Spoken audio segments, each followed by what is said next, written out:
क्या आपने कभी अंधेरे में अपनी परछाई को देखा है जो आपको नजदीक से घूर रही हो?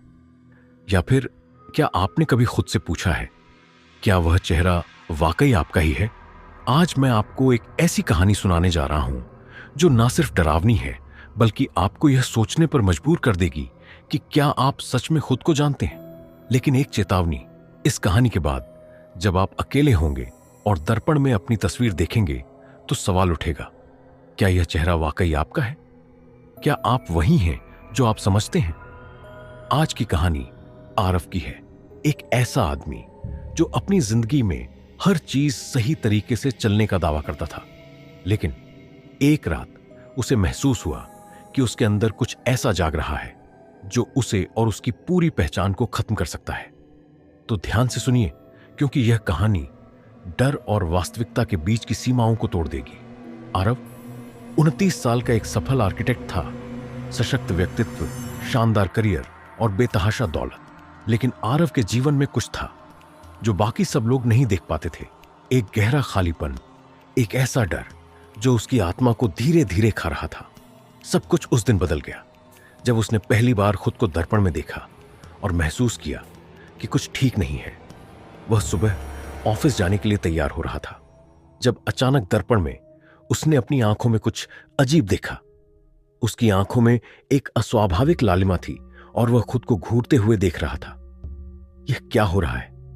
उसने खुद से पूछा। लेकिन यह कोई साधारण ख्वाब नहीं था, यह असली था। आरव ने इसे नजरअंदाज करने की कोशिश की, लेकिन ऑफिस में भी अजीब घटनाएं होने लगीं। उसके सहकर्मियों ने कहा, तुम कल रात फोन पर क्यों चिल्ला रहे थे आरव? तुम ऐसे नहीं हो।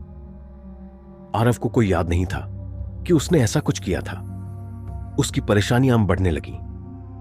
एक रात आरव अपने अपार्टमेंट में अकेला था जब उसे कमरे में किसी के होने का एहसास हुआ। उसने लाइट ऑन की, लेकिन कमरे में कोई नहीं था, परंतु दीवार पर खून से खींची गई खरोंचें और निशान थे।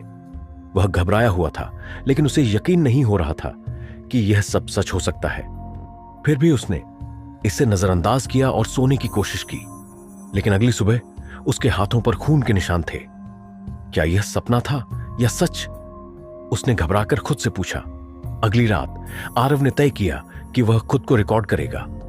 उसने कमरे में कैमरा लगा दिया और सो गया। जब उसने फुटेज देखा तो उसकी धड़कन तेज हो गई। कैमरे में रात के 3 बजे आरव बिस्तर से उठा। उसकी आंखें पूरी तरह से काली हो चुकी थीं। वह धीरे धीरे दीवार की ओर बढ़ा और नाखूनों से खरोंचने लगा। फिर उसने देखा, वह खुद को दर्पण में देख रहा था, लेकिन वह मुस्कुराते हुए कह रहा था, अब मैं जाग चुका हूं आरव, अब नहीं, अब यह शरीर मेरा है। आरव डर के मारे कांपने लगा। उसकी समझ में नहीं आ रहा था कि यह सब क्या हो रहा है। आरव ने अंततः डॉक्टर से मिलने का फैसला किया। डॉक्टर ने कहा, तुम डिसोसिएटिव आइडेंटिटी डिसऑर्डर से पीड़ित हो। तुम्हारे अंदर एक और पहचान है जो तब जाग जाती है जब तुम सोते हो। यह मानसिक स्थिति अक्सर बचपन में हुए किसी गहरे ट्रॉमा के कारण होती है। आरव चौंक गया। उसने डॉक्टर से पूछा, क्या यह पहचान मुझे हमेशा के लिए खत्म कर सकती है? डॉक्टर ने जवाब दिया, यह बहुत खतरनाक हो सकता है। तुम जितना इसे नकारोगे, यह उतना ही मजबूत होता जाएगा। एक रात आरव ने अपने कमरे में खुद को बंद कर लिया और कैमरे को फिर से चालू किया। जब उसने अगली सुबह वीडियो देखा तो उसकी आत्मा कंठ में अटक गई। वीडियो में वह खुद को देख रहा था, लेकिन उसकी आंखों में कोई और था। वह कुछ और था। उसने दर्पण में देखा और कहा, तुम आराम करो आरव, मैं ही तुम्हारी जगह हूं। यह शरीर अब मेरा है। उसके बाद आरव गायब हो गया। पुलिस ने उसकी तलाश की, लेकिन वह कहीं नहीं मिला। सिर्फ दीवार पर खून से लिखा था, अब यह शरीर मेरा है। तो दोस्तों, यह सिर्फ आरव की कहानी नहीं थी, यह उस डर की कहानी है जो हम सबके अंदर है। क्या आप कभी महसूस करते हैं कि आप अपनी त्वचा में बंदी हो सकते हैं? क्या आपने कभी सोचा है कि कहीं आपके अंदर कोई और छुपा तो नहीं? अगली बार जब आप दर्पण में खुद को देखें, तो क्या आप यह यकीन कर पाएंगे कि वही चेहरा आपका है?